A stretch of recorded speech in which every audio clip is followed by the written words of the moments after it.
If you like the video, click on subscribe and hit the bell icon to receive updates from the Hollyteller.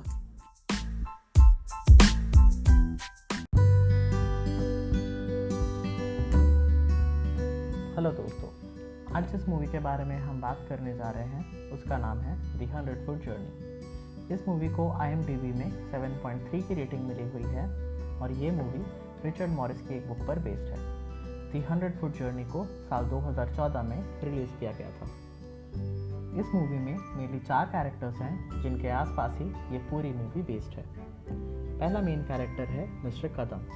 Mister कदम एक professional chef होते हैं और उनका एक restaurant Mumbai के दंगों में चला दिया जाता है। इसके बाद मिस्टर कदम अपने बच्चों के साथ यूरोप आकर सेटल हो जाते हैं और यूरोप में ही अपना नया रेस्टोरेंट खोलने की चाहत रखते हैं। दूसरा मेन कैरेक्टर है हसन कदम। हसन मिस्टर कदम का दूसरा बेटा होता है और उसे खाना बनाने में बहुत ही ज़्यादा इंटरेस्ट होता है। हसन एक बहुत ही काबिल शेफ़ होता है और कम टाइम में ही उसे कुकिंग में मास्टरी मिल जाती है। इस मूवी में तीसरी मेन कैरेक्टर है मैडम मैलरी। फिल्म की शुरुआत में मैडम मैलरी को एक एंटागनिस्ट की तरह पोर्ट्रे किया जाता है, पर फिल्म जैसे जैसे आगे बढ़ती है वैसे वैसे मैडम मैलरी का कैरेक्टर भी काफ़ी पॉजिटिव हो जाता है।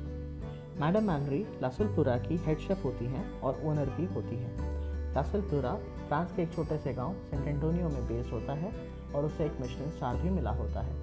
दोस्तों, मिशेलिन स्टार के बारे में हम आगे डिटेल्स में डिस्कस करेंगे। इस मूवी में जो फोर्थ मेन कैरेक्टर है वो है मार्गरेट। मार्गरेट लासुलपुरा की सूस शेफ़ होती है और बचपन से ही मार्गरेट को कुकिंग का शौक होता है। मार्गरेट 12 साल की उम्र से ही अपनी कुकिंग की ट्रेनिंग स्टार्ट कर चुकी होती है। दोस्तों, ये मूवी फ्रांस के एक शहर में बेस्ड है और इसमें काफ़ी अच्छे सीनिक ब्यूटीज़ भी दिखाए गए हैं। वो लोग जिनको अच्छा खाना बनाने और खाने का शौक है उनको ये मूवी ज़रूर देखनी चाहिए।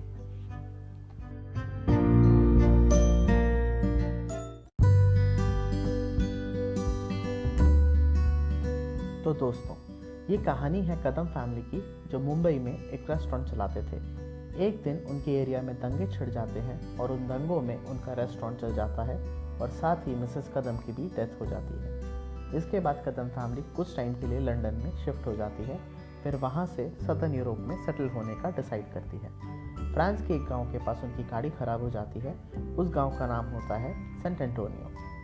मार्गरेट, जो कि इस गांव के एक रेस्टोरेंट की सूस शेफ़ होती है, वो कदम फैमिली को उनकी गाड़ी गैराज तक पहुंचाने में हेल्प करती है और साथ ही उन्हें डिनर भी प्रोवाइड करती है। अगले दिन मिस्टर कदम को उस गांव की एक प्रॉपर्टी बहुत पसंद आ जाती है और वो वहां सेटल होकर अपना खुद का रेस्टोरेंट खोलने का प्लान करते हैं। उनके इस प्लान पर उनके बच्चे डिसएग्री करते हैं क्योंकि उस प्रॉपर्टी के ठीक सामने वाली प्रॉपर्टी भी एक रेस्टोरेंट होती है जिसकी ओनर होती है मैडम मैलरी। मैडम मैलरी के इस रेस्टोरेंट को एक मिशेलिन स्टार भी मिला होता है। मैडम मैलरी के रेस्टोरेंट का नाम होता है लासुलपुरा और वो सिर्फ 100 फीट की दूरी पर होता है। दोस्तों, यहाँ पर पता चलता है कि उस खाली पड़े प्रॉपर्टी के प्रीवियस ओनर भी रेस्टोरेंट बिजनेस में होते हैं, पर वो अपना बिजनेस मैडम मैलरी के रेस्टोरेंट से कम्पीट नहीं कर पाते और इसलिए उनको वो गाँव छोड़कर वहाँ से जाना पड़ता है। बच्चों के मना करने के बाद भी मिस्टर कदम वो प्रॉपर्टी खरीद लेते हैं क्योंकि उनको अपने बेटे हसन पर काफ़ी भरोसा होता है। मिस्टर कदम इंडियन थीम रेस्टोरेंट खोलते हैं और उसका नाम रखते हैं मुंबई माइसॉन। मैडम मैलरी अपने रेस्टोरेंट को लेकर काफ़ी पॉजिटिव होती हैं और क्वालिटी और क्लास मेंटेन करने के लिए काफ़ी मेहनत भी करती हैं। दरअसल मैडम मैलरी के हस्बैंड भी एक काफ़ी बड़े शेफ़ होते हैं और उनकी डेथ के बाद मैडम मैलरी अपने रेस्टोरेंट के लिए और भी ज़्यादा पॉजिटिव हो जाती है। हसन को मार्गरेट बहुत पसंद होती है। वो बातों बातों में मार्गरेट से मैडम मैलरी के बारे में पूछता है तो मार्गरेट बताती है मैडम मैलरी अपने काम को सबसे ज़्यादा प्रायोरिटी देती हैं क्योंकि उनको दूसरा मिशेलिन स्टार भी चाहिए होता है। हसन मार्गरेट से मिशेलिन स्टार के बारे में पूछता है तो मार्गरेट बताती है कि 1 स्टार का मतलब है गुड, 2 स्टार्स का मतलब है अमेजिंग और 3 स्टार सिर्फ भगवान के लिए है। हसन फिर मार्गरेट से फ्रेंच कुजीन सीखने की इच्छा जाहिर करता है और मार्गरेट हसन को फ्रेंच कुजीन सीखने के लिए कुछ बुक्स भी दे देती है। इसी बीच मूवी में दिखाया जाता है कि मिस्टर कदम अपने इस नए होटल को पूरी तरह से रिनोवेट करते हैं और सैटरडे के दिन इनॉग्रेट करने का प्लान करते हैं। मैडम मैलरी को कंपटीशन बिल्कुल नहीं पसंद होता, तो वो धोखे से हसन से उनका मेन्यू कार्ड ले आती हैं और सैटरडे की सुबह जाकर मार्केट से उनके मेन्यू के सारे मेन इंग्रेडिएंट्स खरीद लेती है। ओपनिंग नाइट पर अपनी इज्जत बचाने के लिए हसन और मिस्टर कदम को 50 किलोमीटर दूर से सब सामान लाना पड़ता है। मिस्टर कदम और मैडम मैलरी के बीच कोल्ड वॉर स्टार्ट हो जाता है और वो एक दूसरे के कंप्लेंट्स मेयर से करने लगते हैं। इसी बीच मूवी में दिखाया जाता है कि हसन और मार्गरेट की अच्छी खासी दोस्ती हो जाती है।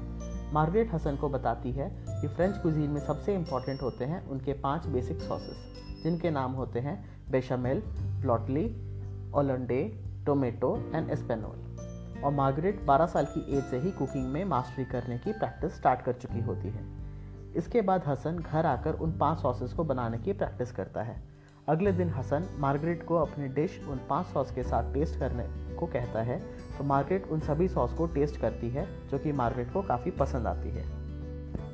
फिर मार्गरेट हसन को मैडम मैलरी के शेफ़ हायर करने का प्रोसेस बताती है। मैडम मैलरी शेफ़ से इंटरव्यू के दौरान ऑमलेट बनवाती है और उस ऑमलेट के एक टुकड़े को टेस्ट करके ही डिसाइड करती है कि शेफ़ में पोटेंशियल है भी या नहीं। इसके कुछ दिन बाद दिखाया जाता है कि मैडम मैलरी मार्केट में पिजन खरीदने जाती है। दरअसल फ्रांस के गवर्नमेंट मिनिस्टर हैं जो मैडम मैलरी के रेस्टोरेंट में स्पेशली पिजन विद ट्रफल्स खाने के लिए आते हैं। बदला लेने के मकसद से मिस्टर कदम पहले से ही मार्केट से सारे पिजन खरीद लेते हैं और रेसिपी अपने बेटे हसन को बनाने बोलते हैं। यहाँ पिजन ना मिलने की वजह से मैडम मैलरी लासुलपुरा में चिकन बनवाती है। उसी टाइम हसन मिनिस्टर की favourite dish pigeon with truffles बनाकर लाता है और मैडम मैलरी को टेस्ट करने देता है और साथ ही में अपने पापा के बिहेवियर के लिए भी माफ़ी मांगता है। मैडम मैलरी उस डिश में यूज़ किए हुए सॉस को थोड़ा सा लेकर टेस्ट करती है, फिर वो डिश डस्टबिन में फेंक देती है और कहती है कि डिश बिल्कुल भी अच्छी नहीं बनी थी। फिर हसन वहाँ से चला जाता है। इसके अगले ही सीन में मैडम मैलरी को एक गेट से बाहर निकलकर परेशान होते हुए दिखाया जाता है। दरअसल वो डिश इतनी परफेक्ट बनी थी कि मैडम मैलरी भी वैसा डिश रिक्रिएट नहीं कर सकती थी। मैडम मैलरी हसन के कंपटीशन को काफ़ी सीरियसली लेती है और टेंशन में आ जाती है। इस रीज़न से मैडम मैलरी मेयर से कंप्लेंट करके उनका रेस्टोरेंट बंद करवाने की पूरी कोशिश करती है। दोनों रेस्टोरेंट में आगे रहने वाली कंपटीशन को काफ़ी सीरियसली लिया जाता है। 14 जुलाई फ्रांस में बैस्टिल डे के तौर पर मनाया जाता है और उस दिन नेशनल हॉलीडे भी होता है। लासुलपुरा का एक शेफ़ जॉन पियर, जो हसन और कदम फैमिली से काफ़ी जेलस फील करता था, रात में जाकर कदम फैमिली के घर में आग लगा देता है और उनके बाउंड्री वॉल पर लिख देता है कि कदम फैमिली को वहाँ से भाग जाना चाहिए। इस आग में हसन के दोनों हाथ जल जाते हैं और पूरी फैमिली किसी तरीके से आग बुझाने में सक्सेसफुल होती है। इस इंसिडेंट के बाद मैडम मैलरी जॉन पियर को नौकरी से निकाल देती है और खुद बारिश में जाकर कदम फैमिली के रेस्टोरेंट के दीवार से जॉन पियर से का लिखा हुआ मैसेज साफ करने लगती है। इसी बीच हसन मैडम मैलरी के पास आकर उन्हें ऑमलेट टेस्ट करने को कहता है और मैडम मैलरी सिंपैथी देने के लिए उसकी बात मान जाती हैं। सिंस हसन के हाथ जल जाते हैं तो वो मैडम मैलरी को इंस्ट्रक्शन देते हुए अपने स्टाइल में ऑमलेट बनवाता है और मैडम मैलरी को टेस्ट करने बोलता है। ऑमलेट खाकर मैडम मैलरी की आंखों से आंसू निकल जाते हैं और वो हसन से कन्फेस करती है कि ये ऑमलेट और उस दिन का पिजन विद ट्रफल डिश उनके अब तक के बेस्ट फूड एक्सपीरियंसेस होते हैं। हसन मैडम मैलरी से उनके रेस्टोरेंट में काम सीखने की परमिशन मांगता है।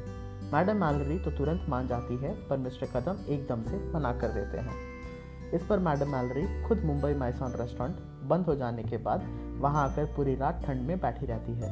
हसन के बड़े भाई के पूछने पर वो बताती हैं या तो वो हसन को अपने साथ लेकर जाएंगी या वहीं अपने डेथ होने तक बैठी रहेंगी। मैडम मैलरी की बात लास्ट में मिस्टर कदम भी मान जाते हैं और हसन लासुलपुरा जाकर शेफ़ बन जाता है। हसन लासुलपुरा में अपने घर के स्पाइसेस यूज़ करना स्टार्ट कर देता है, जिसकी वजह से उसके खाने आसपास के रीजन में काफ़ी फेमस हो जाते हैं। 6 महीने बाद लासुलपुरा को हसन की वजह से दूसरा मिशेलिन स्टार भी मिल जाता है। हसन अब पूरे फ्रांस में फेमस हो जाता है। उसको पेरिस के बड़े बड़े रेस्टोरेंट से ऑफर आने लगते हैं और हसन ला बलिन ग्रिश नाम के एक रेस्टोरेंट को ज्वाइन करता है। ला बलिन ग्रिश में काफ़ी हाईटेक तरीके से खाना बनाया जाता है और सर्व किया जाता था। हसन बहुत कम टाइम में वो सब सीखकर वहाँ का हेड शेफ़ भी बन जाता है। हसन के इंटरव्यूज़ अब वहाँ के न्यूज़पेपर्स, टीवी और मैगजीन में आने लगते थे और पूरे फ्रांस में one of the best chef बन जाता है। लोग हसन को पहचानने लगते हैं। यहाँ सेंट एंटोनियो में मिस्टर कदम और मैडम मैलरी भी मैगजीन में हसन का इंटरव्यू पढ़कर और उसकी फ़ोटो देखकर काफ़ी खुश होते हैं और बहुत प्राउड फील करते हैं। मैगजीन में ये भी लिखा होता है कि हसन को बहुत ही जल्द उसका 3rd मिशेलिन स्टार भी मिलने वाला है। इसके अगले सीन में दिखाते हैं ला बलिन ग्रिश में सी अर्चिन सर्व करना होता है। वो देखकर हसन को अपना बचपन याद आ जाता है, जब वो अपनी माँ के साथ सी अर्चिन खरीदने मार्केट जाता था और उनके रेस्टोरेंट में उनकी माँ भी बेस्ट सी अर्चिन बनाती थी। एक दिन हसन रेस्टोरेंट में काम कर रहे इंडियन के साथ टिफ़िन शेयर करता है, जो कि उस दूसरे बंदे की वाइफ ने इंडियन मसाले यूज़ करके बनाया होता है। वो खाकर हसन को अपने घर की याद आ जाती है और वो काफ़ी इमोशनल हो जाता है। इन सब के बाद हसन पेरिस छोड़कर सेंट एंटोनियो विलेज वापस आ जाता है। वहाँ आकर हसन मार्गरेट को प्रपोज करता है और उसका बिजनेस पार्टनर बनने के लिए भी पूछता है। हसन और मार्गरेट शाम में सबके लिए डिनर बनाते हैं। इतने दिनों के बाद हसन को देखकर मिस्टर कदम भी काफ़ी खुश हो जाते हैं। तभी हसन को मिशेलिन से कॉल आता है। दरअसल ये कॉल हसन को 3rd मिशेलिन स्टार अवार्ड करने के लिए होता है, पर हसन उस कॉल को रिजेक्ट कर देता है। साथ ही वो अनाउंस करता है कि वो सेंट एंटोनियो में रहकर ही मार्गरेट के साथ ला सोल्प्लुरा को 3rd मिशेलिन स्टार दिलाएगा। मैडम मैलोरी अपने रेस्टोरेंट ला सोल्प्लुरा का पूरा कंट्रोल हसन को दे देती है और इसी के साथ मूवी खत्म हो जाती है।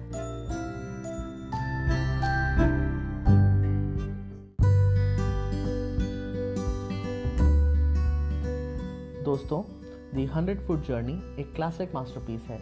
इस फिल्म के लो बजट होने की वजह से इसे वो मीडिया कवरेज नहीं मिल पाई जो ये डिजर्व करती थी। हेलन मिरन, जो कि इस मूवी में मैडम मैलोरी का रोल प्ले कर रही हैं, उनको इस रोल के लिए गोल्डन ग्लोब अवार्ड्स में बेस्ट एक्ट्रेस का नॉमिनेशन भी मिला था। इस मूवी को साउंड ट्रैक दिया है AR रहमान ने, और मूवी में हिंदी सॉन्ग्स इस मूवी के एक्सपीरियंस को एक अलग ही लेवल पर ले जाती हैं। मूवी में ऐसे कई डीप और इम्पैक्टफुल डायलॉग्स हैं जो ऑडियंस में एक बहुत ही अच्छा खासा क्रेज़ पैदा करती हैं और मूवी को मेमोरेबल बनाने में भी हेल्प करती है। तो दोस्तों, अब हम बात करते हैं मिशेलिन गाइड्स और मिशेलिन स्टार की। मिशेलिन गाइड्स कुछ गाइड बुक्स की सीरीज़ है जो कि एक फ्रेंच कंपनी मिशेलिन टायर्स के द्वारा एनुअली पब्लिश की जाती है। ये यूरोप के होटल्स और रेस्टोरेंट्स की रेफरेंस गाइड बुक है और यूरोप के बेस्ट होटल्स और रेस्टोरेंट्स के सक्सेस और फेलियर भी इसी पर डिपेंड करती है। यूरोप में रेस्टोरेंट्स की क्वालिटी और फेम मिशेलिन स्टार्स की मदद से पहचानी जाती है। मिशेलिन स्टार देने के लिए मिशेलिन के रिव्यूअर्स अपनी आइडेंटिटी छुपा कर रखते हैं और पूरे यूरोप में हर रेस्टोरेंट में खाना खाते हैं और अपनी रिपोर्ट बनाते हैं। इन्हीं रिपोर्ट्स के बेसिस पर मिशेलिन स्टार अवार्ड किए जाते हैं और इन्हीं रिपोर्ट्स को मिशेलिन गाइड बुक में भी पब्लिश किया जाता है। दोस्तों, ये मूवी प्लॉट लाइन आपको कैसी लगी? अगर अच्छी लगी तो इस वीडियो को लाइक करें, शेयर करें अपने दोस्तों के साथ और अपने एक्सपीरियंस से शेयर करें मेरे साथ कमेंट सेक्शन में। तो मिलता हूँ अपने अगले वीडियो में, तब तक के लिए bye, take care and thanks.